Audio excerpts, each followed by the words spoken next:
thousands of years before scientists had a name for it.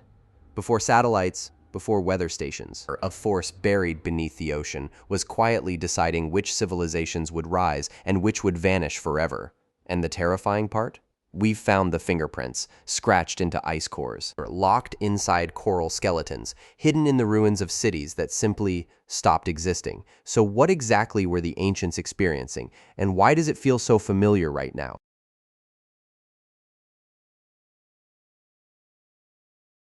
Picture a team of scientists, remote Andes mountains, wind so cold it burns your face just to breathe. They're not looking for gold, they're not mapping terrain, they're drilling straight down into ice that hasn't seen sunlight in thousands of years, and what they pull up from that darkness will quietly rewrite everything we thought we knew about the ancient world. Here's the thing, most people don't realize about ice cores. Every single layer is a record, a chapter, a frozen diary entry from a world that no longer exists. Dust particles from ancient volcanic eruptions, pollen grains from forests long gone, chemical signatures from storms that battered coastlines before a single pyramid was built. And buried inside some of those layers, faint but unmistakable, the fingerprints of something far more powerful than any volcano: El Niño. Not the weather pattern you hear about on the news every few years, not the thing that ruins surfing conditions in California or delays monsoon rains in India, something older, something angrier. Scientists drilling in the Huascarán Glacier in Peru began pulling up ice cores that stretched back over 130,000 years. Let that number sit with you for a moment. 130,000 years. That's before Homo sapiens had fully migrated out of Africa, before the last ice age had even begun. And the data they found was, according to one researcher on the project, not what anyone expected, because the El Niño events recorded in those ancient layers weren't small, they weren't moderate. They were, in some cases, catastrophic at a scale modern humans have never witnessed. But here's where it gets strange. Here's where the story takes its first dark turn. As the scientists began mapping out those 130,000 years of data, they noticed something that stopped conversations cold in the research lab. Certain periods in the record went quiet. Not quiet as in calm, not quiet as in stable, quiet as in the signal disappeared. Stretches of time where the chemical markers that indicate El Niño activity simply vanished. Where you'd expect turbulence, you get silence. Where the ancient climate diary should be screaming, it goes completely blank, and nobody, even today, can fully agree on why. One theory suggests that during extreme ice age conditions, the ocean's surface temperatures were so uniformly cold that the Pacific couldn't generate the temperature differential needed to trigger El Niño at all. The same system that today moves billions of tons of water and heat across the largest ocean on Earth, switched off. Think about what that means.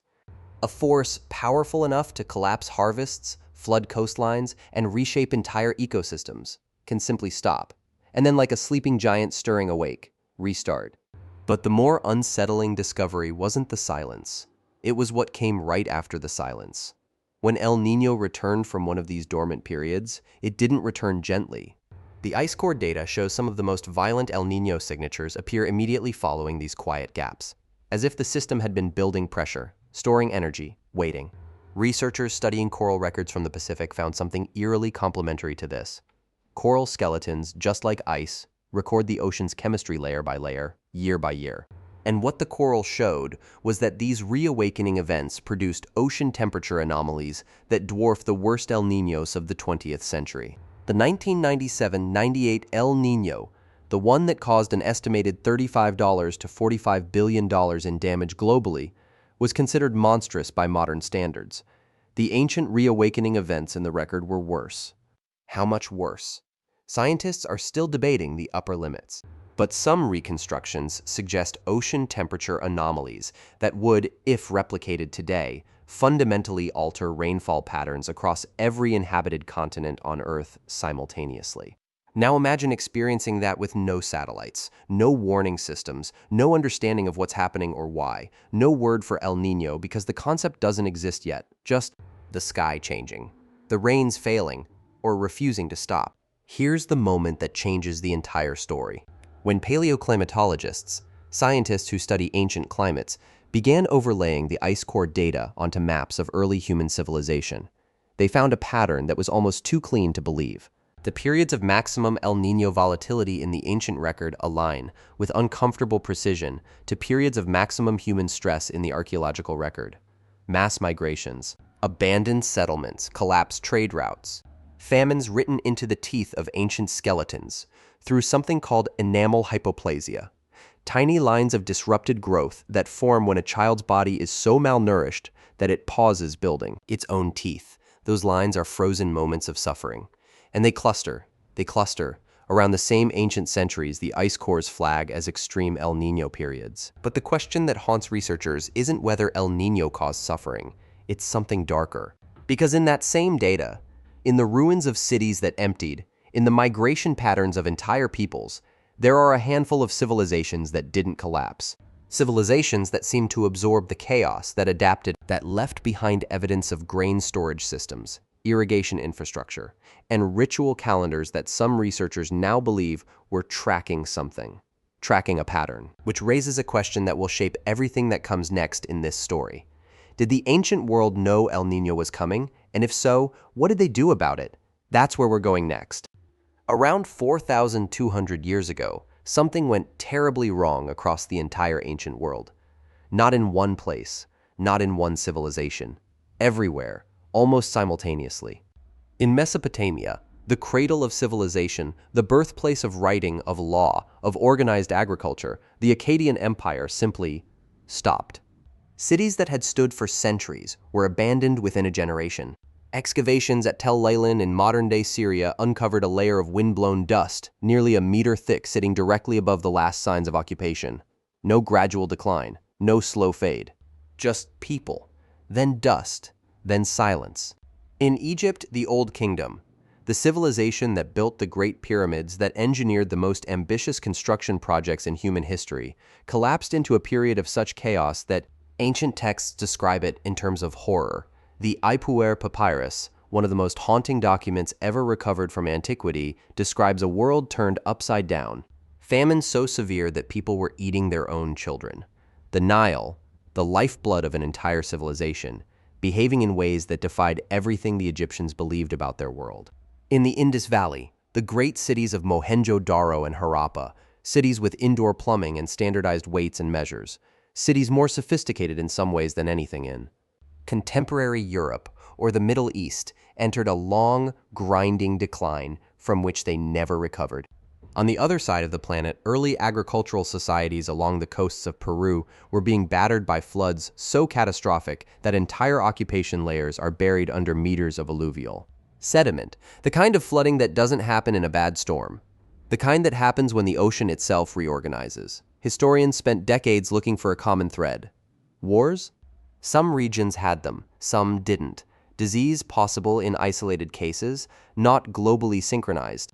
And then slowly, painstakingly, as paleoclimate data from ice cores and lake sediments and ancient coral began to accumulate, a different answer started to emerge: the 4.2 Kiloyear event. A global climate disruption so severe that it now has its own name in geological literature. And at its core, driving its most destructive effects across multiple continents, the fingerprints of an El Niño system, behaving in ways it hadn't behaved in centuries. But here's what nobody told you about this story. The 4.2 Kiloyear event wasn't unique. It was part of a pattern. Go back further, to around 5,200 years ago, and you find another cluster of civilizational stress events. The late Uruk period in Mesopotamia collapses. Early agricultural communities in Africa retreat from the Sahara as it dramatically expands. Evidence of widespread settlement abandonment appears across multiple continents. Climate proxies from that period, lake sediments, pollen records, ancient tree rings, show the same signature. Disrupted rainfall, reorganized monsoon systems, ocean temperature anomalies in the Pacific consistent with extreme El Niño activity. Go forward in time to around 3,200 years ago, and you hit what historians call the Bronze Age collapse, one of the most dramatic civilizational failures in all of recorded history. Within a period of roughly 50 years, almost every major civilization in the Eastern Mediterranean either collapsed or was severely weakened. The Mycenaean Greeks, the Hittites, the Ugaritic Kingdom, Egypt, battered for the second time in 1,000 years. Letters recovered from the ancient city of Ugarit written in the final days before the city was destroyed and never rebuilt, describe a famine so severe that people were dying in the streets. Ships loaded with grain sent as emergency aid. Appeals to neighboring kingdoms that went unanswered because those kingdoms were suffering the same catastrophe. And again, in the climate record, the same signal. El Niño, not as a single event, but as a sustained multi-year disruption of rainfall patterns across the entire ancient world. Now here's the twist that researchers didn't see coming. When archaeologists began looking more carefully at the survivors, the civilizations that navigated these periods of maximum El Niño volatility without collapsing, they found something unexpected. It wasn't military strength that saved them. It wasn't geography or luck, or having particularly good harvests in the years before the disruption hit. It was storage. The civilizations that survived were the ones that had developed, sometimes centuries in advance, sophisticated systems for storing surplus grain, for redistributing food across large populations, for managing water not just in good years, but in preparation for years when the water wouldn't come.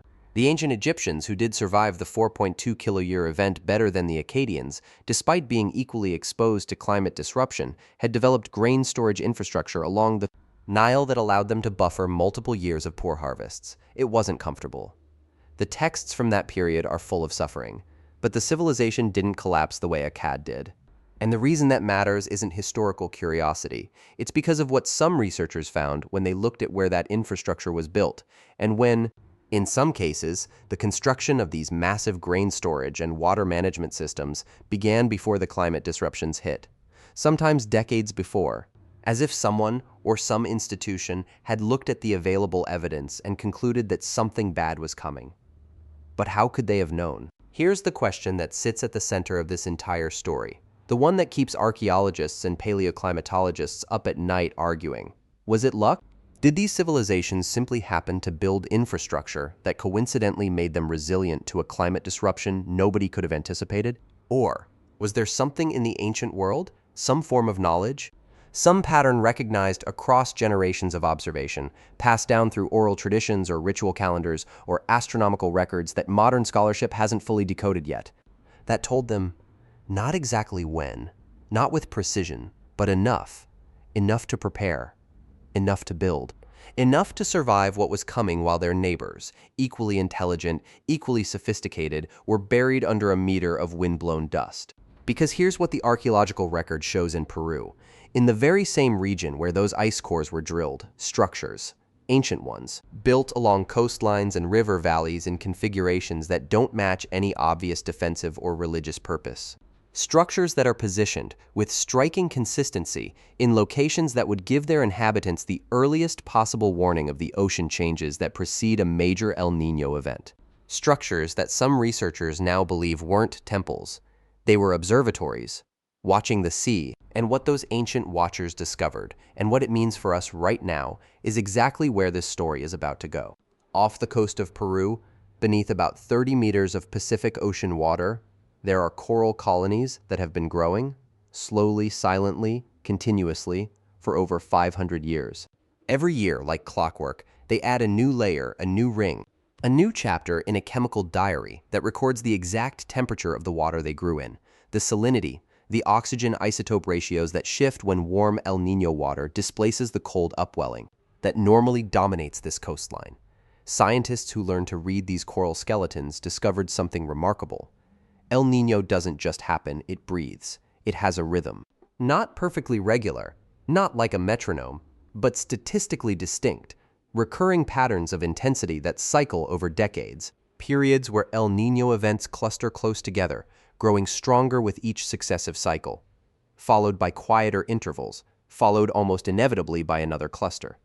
And when researchers extended that analysis backward, using not just coral but lake sediments from the Ecuadorian Andes, stalagmites from caves in China whose chemical composition records ancient monsoon intensity, tree rings from forests that died in droughts that haven't been repeated since, the rhythm held, across thousands of years, across civilizational rises and collapses, across the entire sweep of recorded and unrecorded human history.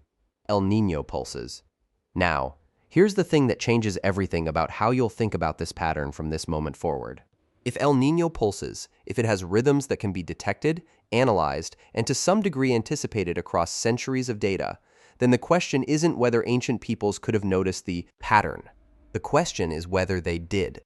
And the evidence, scattered across 3 continents, encoded in ruins that archaeology is only now beginning to understand correctly, suggests that some of them absolutely did. Let's go back to Peru, specifically to a coastal civilization called the Chimú, a civilization that rose to become the largest empire in the pre-Columbian Americas before the Inca absorbed them in the 15th century. The Chimú built their capital, Chan Chan, in one of the driest deserts on Earth, the Atacama, a place where rainfall is so rare that some weather stations have recorded 0 precipitation for decades at a time, and yet the Chimú didn't just survive there, they thrived for centuries. Through multiple severe El Niño events that archaeological evidence shows were genuinely catastrophic for other coastal cultures in the region.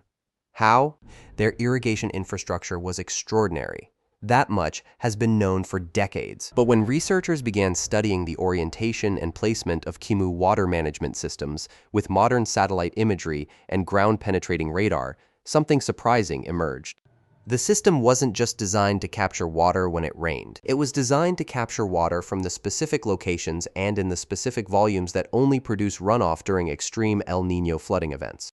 Channels that are completely useless, bone dry during normal years, that only fill when the abnormal catastrophic rains of a major El Niño event transform normally arid hillsides into torrents. In other words, the Chimú weren't just managing water.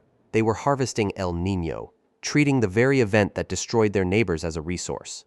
Building infrastructure not despite the pattern, but around it, for it. But what about those coastal structures? The ones mentioned at the end of the last chapter.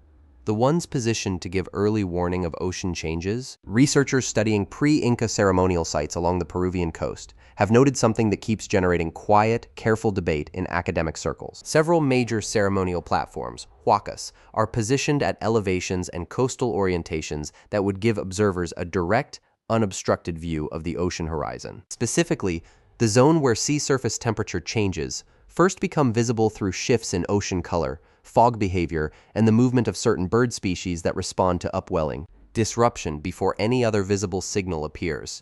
The fishing communities of coastal Peru today, many of whom carry oral traditions stretching back centuries, still use some of these same environmental cues to predict El Niño onset months in advance. Birds moving inland, the disappearance of anchoveta, the sea turning a particular shade of green-brown as warm water overwhelms the cold upwelling. Knowledge encoded not in texts, not in instruments, in observation passed down, refined, generation after generation after generation. And here is where the story takes its final and most disturbing turn, because that accumulated multi-generational observational knowledge, that slow, patient, lived understanding of the pattern, it was almost entirely destroyed. The Spanish conquest didn't just topple political structures and religious institutions, it systematically eliminated the knowledge-keeping traditions of the civilizations it absorbed. Quip, the knotted cord recording system used by Andean cultures to encode vast amounts of information, was declared heretical and burned. The people who could read it were killed or converted in a generation. We don't know what was in those quipu, we can't know now. But some researchers have made a quiet, haunting suggestion that among the records lost in that destruction were multi-generational observations of El Niño behavior, climate data encoded in knots accumulated across centuries of careful watching. Data that, if it existed, would be among the most valuable climate records ever assembled. Gone. So here is where this story leaves us. There is a pattern in the Earth's climate system that is older than every civilization humanity has ever built. A pattern powerful enough to collapse empires, trigger mass migrations, and rewrite the demographic map of entire continents. A pattern that doesn't care about borders or armies or the sophistication of your urban planning. It just breathes. And when it exhales hard enough, when the Pacific reorganizes and the rains go to the wrong places, and the cold water that feeds the fisheries fails to rise, the consequences ripple across every inhabited part of the planet within months. The ancient world learned this the hard way, repeatedly, across thousands of years of suffering that is only now becoming legible to us through the frozen chemistry of glaciers and the skeletal growth rings of deep water coral. Some civilizations saw it coming. built around it, treated catastrophe as a resource, and survived centuries that erased their neighbors. Some didn't. And the dust above their last occupation layers is the only record they left. Here's the thought that sits with me after going deep into this research. We have satellites now. We have ocean buoys and atmospheric sensors and climate models running on supercomputers. We can predict El Niño onset with months of lead time. We understand the mechanism in a way the Chimú engineers and the Akkadian grain administrators never could. And yet, the question the ancient record keeps asking, insistently, uncomfortably, isn't whether we can see the pattern coming. It's whether we're building for it.